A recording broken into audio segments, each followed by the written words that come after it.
Hi hello नमस्कार, मी कोमल आणि स्वागत आहे तुमचं नाशिककर कोमल या मराठमोळ्या यूट्यूब चॅनलवर। 30 डिसेंबर 2024 रोजी आहे मार्गशीर्ष महिन्यातील अमावस्या। ही अमावस्या सोमवारी आलेली आहे, त्यामुळे तिला सोमवती अमावस्या असं म्हटलं जातं। आपल्या हिंदू धर्मशास्त्रानुसार जी अमावस्या सोमवारी सूर्यास्तापूर्वी येते तिला सोमवती अमावस्या असं म्हटलं जातं। सोमवार हा भगवान शिवशंकरांचा वार असतो। अमावस्येच्या दिवशी तर सूर्य आणि चंद्र हे एकाच रेषेत असतात। वर्ष 2024चा शेवट हा अमावस्येने होणार आहे। सोमवती अमावस्येचा योग असल्यामुळे सोमवती अमावस्येच्या दिवशी आपल्या धर्मशास्त्रामध्ये काही उपाय सांगितलेले आहे, जे आपण सोमवती अमावस्येच्या दिवशी केले तर त्यामुळे आपल्या आयुष्यातील दुःख दारिद्र्य नाहीसे व्हायला मदत होत असते।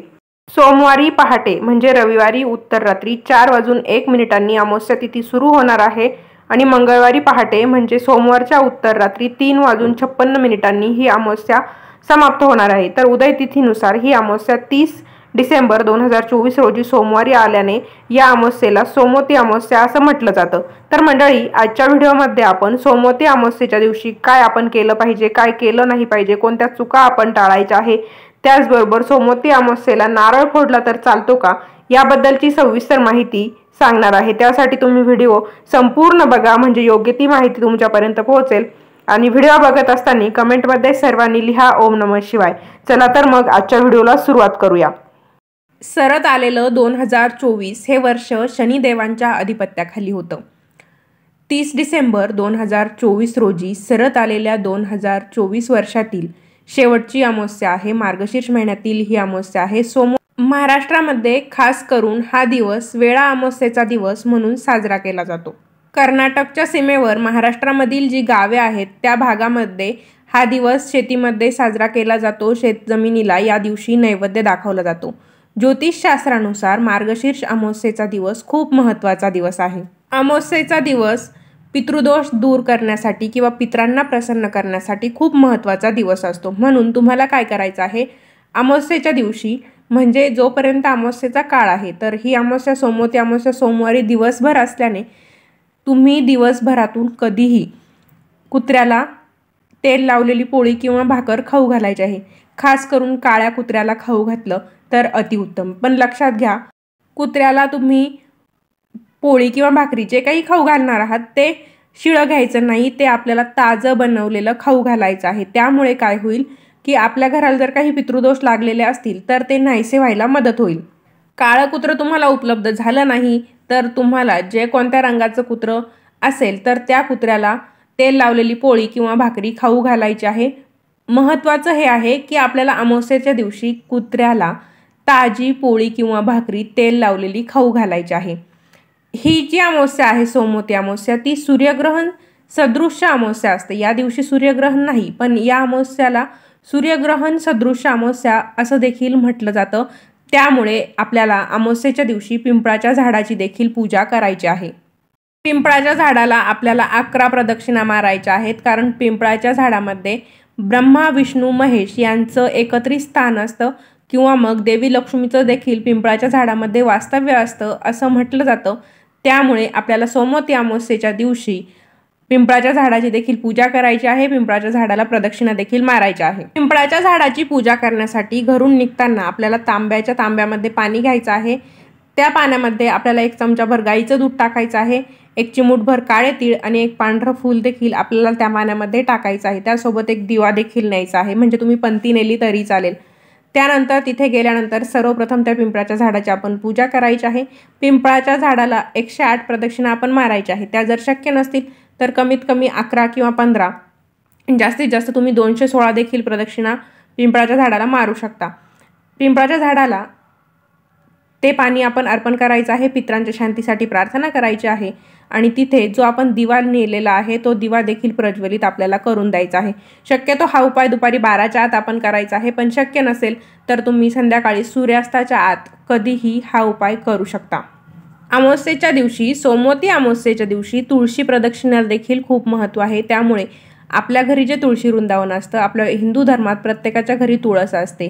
तुळशीला आपल्या हिंदू धर्मात खूप पवित्र असं स्थान आहे। आपण दररोज सकाळी तुळशीला पाणी घालतो, पण या सोमवती अमावस्येच्या दिवशी आपल्याला महत्त्वाचा नियम पाळायचा आहे। डायरेक्ट आपण तांब्याने ते पाणी तुळशीच्या मुळाशी ओतायचं नाहीये, तर आपल्याला तुळशीला पाणी घालताना त्या पाण्यामध्ये देखील थोडेसे काळे तीळ मिसळायचे आहेत तांब्यामध्ये आणि ते पाणी आपल्याला ओंजळीने तुळशीला घालायचं आहे आणि तुळशीला ते पाणी घालत असताना ओम पितृभ्यो नमः, ओम पितृभ्यो नमः असा जप देखील करायचा आहे। तुम्हाला जर पिंपळाचं झाड मिळालं नाही तर तुम्ही तुळशीजवळ देखील हा उपाय करू शकता। त्यानंतर आपल्या तुळशीला 108 प्रदक्षिणा आपण या दिवशी मारायच्या आहे। समजा तुमच्या तुळशीला प्रदक्षिणा करण्यासाठी जागा नसेल, भिंतीला अटॅच असेल, प्रदक्षिणा मारायला तुळशीला जागा नसेल तर तुम्ही स्वतःभोवती 1 प्रदक्षिणा मारायची आहे। पितरांना प्रसन्न करण्यासाठी, पितृशांतीसाठी आपल्याला या दिवशी दही भाताचा नैवेद्य देखील ठेवायचा आहे। तुम्ही दर अमावस्येला ज्याप्रमाणे दही भाताचा उपाय करता त्याप्रमाणेच या अमावस्येला देखील दही भात शिजवून दरवेळेस तो जिथे ठेवता त्या ठिकाणी आपल्याला दही भाताचा नैवेद्य ठेवायचा आहे। चा महत्त्वाचा विषय असा की बरेच लोक अमावस्येच्या दिवशी आपल्या जे काही वाहनं असतात, गाड्या असतात त्यांना पाण्याने धुवून काढतात, त्यांची पूजा करतात, नारळ फोडतात किंवा मग आपल्या घरावरून नारळाचा उतारा करत असतात। तर सोमवती अमावस्या असल्याने आपल्याला हा उपाय करता येणार आहे का? तर तुम्ही नारळाचा उतारा करू शकता, आपल्या घरावरून कर्पूर होमसारखा उतारा तुम्ही करू शकता, पण तुम्हाला तो नारळ फोडता येणार नाही कारण ही अमावस्या सोमवारी असल्यामुळे सोमवार हा भगवान महादेवांचा वार आहे आणि सोमवारच्या दिवशी आपण नारळ फोडत नाही। त्यामुळे आपल्याला या दिवशी नारळ डायरेक्ट वाहून द्यावा लागणार आहे। समजा तुम्हाला गाड्यांची पूजा केली, नारळ अर्पण करून द्यावं लागणार आहे कारण सोमवारी आपण नारळ फोडत नाही। त्यामुळे तुम्ही नारळ एकतर डायरेक्ट अर्पण करून द्या किंवा तुम्ही उतारा केला तर ते नारळ तुम्ही वाहत्या पाण्यामध्ये विसर्जित करून देऊ शकता। तुम्ही नारळाचा उतारा करू शकता पण तुम्हाला ते नारळ फोडता येणार नाही। बाकी या दिवशी तुम्ही शिवलिंगाला अभिषेक करू शकता, साध्या पाण्याने अभिषेक करू शकता, पाण्यामध्ये काळे तीळ मिसळून अभिषेक करू शकता किंवा दुधामध्ये काळे तीळ मिसळून किंवा नुसत्या दुधाने अशा प्रकारे तुम्ही शिवलिंगाला या दिवशी अभिषेक केला तरीही चालेल।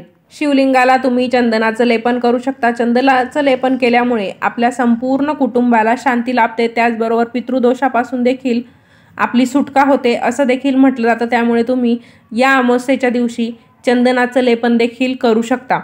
या व्यतिरिक्त तुम्ही पवित्र नद्यांच्या ठिकाणी जाऊन स्नान करू शकता, दान करू शकता। आपल्या हिंदू धर्मामध्ये स्नान, दान या गोष्टींना खूप महत्त्व आहे। त्यामुळे तुम्ही नक्कीच तीर्थक्षेत्री जाऊन स्नान करा, तुमच्या परीने शक्य होईल त्या गोष्टींचं तुम्ही दान करा। याचा दान करताना आपल्या मनात कोणतेही आढेवेढे न ठेवता सढळ हाताने दान करायचं, म्हणजे त्याचं दुप्पट फळ आपल्याला मिळत असतं। शक्य झालं तर या दिवशी तुम्ही काळे तीळ दान करा किंवा सध्या हिवाळा सुरू आहे तर तुम्ही उबदार वस्त्र, स्वेटर यांच्यासारख्या गोष्टी देखील तुम्ही गरजू व्यक्तींना दान करा। नक्कीच त्यांचे आशीर्वाद तुमच्या कामी येतील आणि दान केल्यामुळे आपले पित्र देखील प्रसन्न होतात असं म्हटलं जातं। त्यामुळे तुम्ही अमावस्येच्या दिवशी आपल्याकडून शक्य होईल त्या गोष्टी दान करायला विसरू नका। अमावस्येच्या दिवशी आपल्याला कोणालाही उलटून बोलायचं नाहीये, कोणाचंही मन आपल्याला दुखवायचं नाहीये। सर्वांशी आपण प्रेमाने, आनंदाने राहायचं आहे। कोणाचाही अपमान होईल असं वर्तन आपण चुकूनही करायचं नाही। अमावस्येच्या दिवशी आपल्या दारावर कोणी भिकारी काही मागण्यासाठी आला असेल तर त्याला रिकाम्या हाती चुकूनही पाठवायचं नाही। त्याला तुम्ही काही का होईना गोड वस्तू द्या किंवा त्याची काही मागणी असेल ते तुम्ही जर पूर्ण करू शकत असाल तर ती वस्तू तुम्ही त्याला दान करा किंवा मग काहीतरी गोड वस्तू त्याला तुम्ही खाण्यासाठी नक्की दान करा किंवा 5-10 रुपये का होईना त्याच्या हातावरती द्या। त्याला रिकामं चुकूनही पाठवू नका। जर रिकामं पाठवलं तर त्यामुळे आपले पित्र नाराज होत असतात। अमावस्येच्या दिवशी वादविवाद, नशा करणे यासारख्या गोष्टींपासून आपण दूर राहायचं आहे। तर मंडळी, अशा प्रकारे आजच्या व्हिडिओमध्ये आपण सोमवती अमावस्येच्या दिवशी आपल्याला काय करायचं आहे, काय करायचं नाही, नारळ फोडला तर चालतो का, अशी सविस्तर माहिती जाणून घेतलेली आहे। व्हिडिओ तुम्हाला आवडला असेल तर व्हिडिओला लाईक करा, चॅनलला अजून सबस्क्राईब केलेलं नसेल तर चॅनलला सबस्क्राईब नक्की करा, व्हिडिओला जास्तीत जास्त शेअर करा। पुन्हा भेटूया अशाच एका नवीन व्हिडिओसोबत। धन्यवाद।